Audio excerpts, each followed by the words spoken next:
Kanalımdan ve mutfağımdan herkese merhabalar. İlginç sarma tekniğiyle bugün sizlere taze yapraktan zeytinyağlı yaprak sarması tarifi vermek istiyorum. Tarifimizi ilk olarak üzüm asmasından topladığım yapraklar ile başlayalım.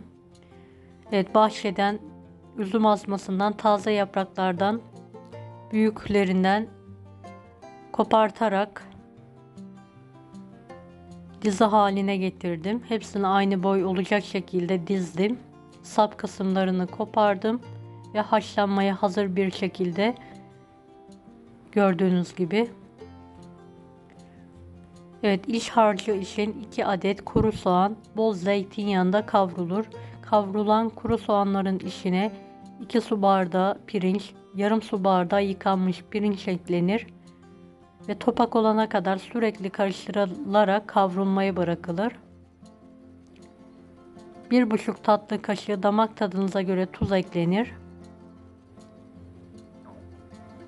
ve kavurmaya devam edelim.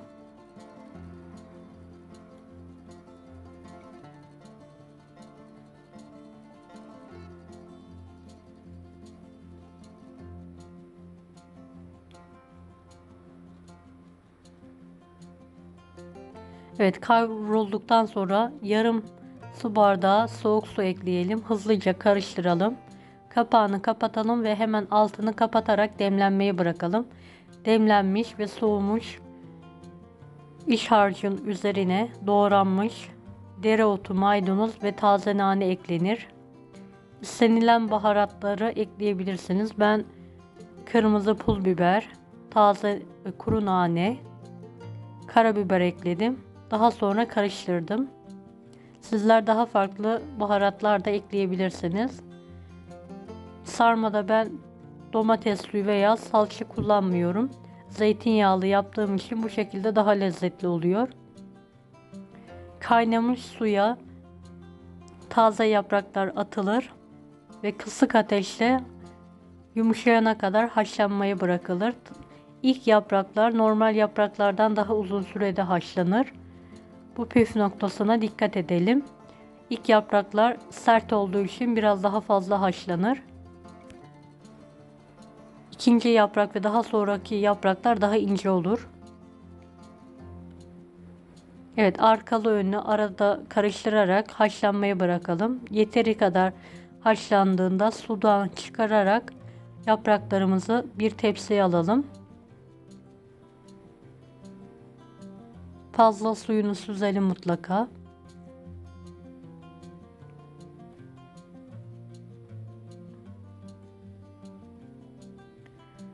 Evet, tek kat buzdolabı poşetinin düz bir zemine serelim. Haşlanan yaprakları üzerine açalım. İç harçtan koyalım. Kenarlarını kapatarak videoda görüldüğü şekilde hızlıca yapraklarımızı saralım. Bu teknikle gerçekten hızlı bir şekilde yaprak sarması kolay oluyor. Tüm yapraklarımı aynı teknikle sarmaya devam ediyorum ben. Sizler de bu yöntemini denemenizi tavsiye ederim. Yaprak sarma makinesi gibi hepsi aynı ebatta ve kalınlıkta oluyor ve hızlıca da sarılıyor. Evet, kalan yapraklarımın hepsini aynı yöntemle sarmaya devam ediyorum.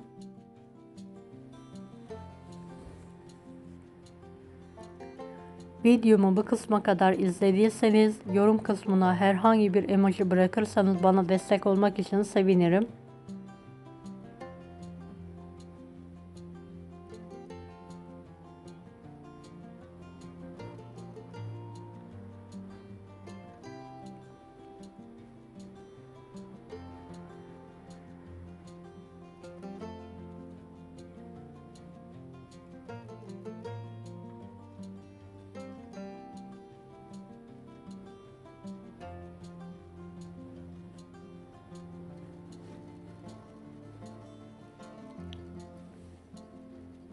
Evet, kalan son yapraklarımı da aynı teknikle sarmaya devam ediyorum.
Evet, tüm yaprakları sardıktan sonra kalan birkaç yaprağımı da tencerenin altına dizdim.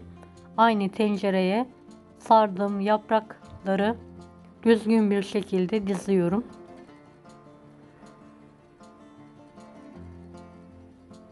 2-3 sıra olacak şekilde üst üste yaprak sarmalarımı diziyorum.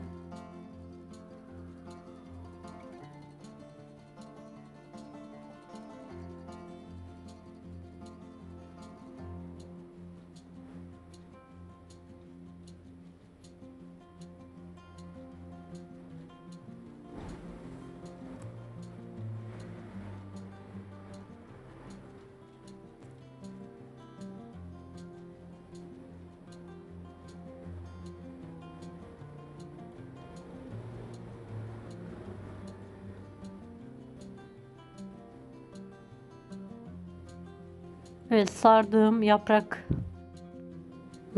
kapağını kapatarak bir gece buzdolabının alt kısmında beklettim. Ertesi gün sarmanın üzerine 1,5 tatlı kaşığı tuz serptim. Üzerini geçecek kadar su ekledim.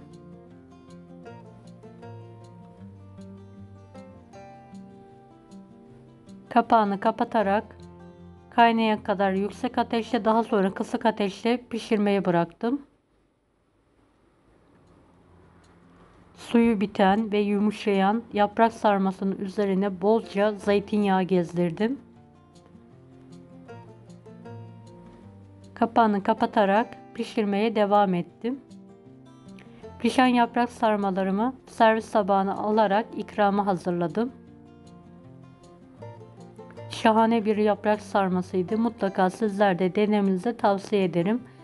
Kanalıma ücretsiz abone olmayı unutmayın. Bir dahaki videolarda görüşmek üzere.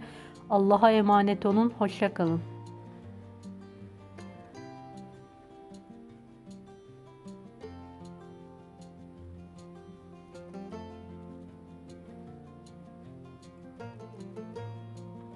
Daha farklı tarifler için bunları da izlemeyi unutmayınız.